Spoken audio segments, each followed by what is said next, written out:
sickness. In the name of the Father, and of the Son, and of the Holy Spirit. Amen. Dearest Jesus, you are the Lord and the giver of life, and yet you know how it is to be afflicted and in pain.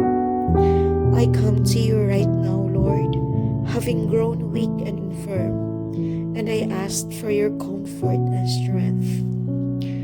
There is a loneliness that grips my heart because of the sickness and the suffering I go through, that I feel those who are well cannot understand. But I know you do. I believe your compassionate heart even now reaches out to touch me. Thank you, my sweetest Lord. Thank you for every wound you took, that I may be healed, and I am already healed. Amen. In the name of the Father, and of the Son, and of the Holy Spirit. Amen.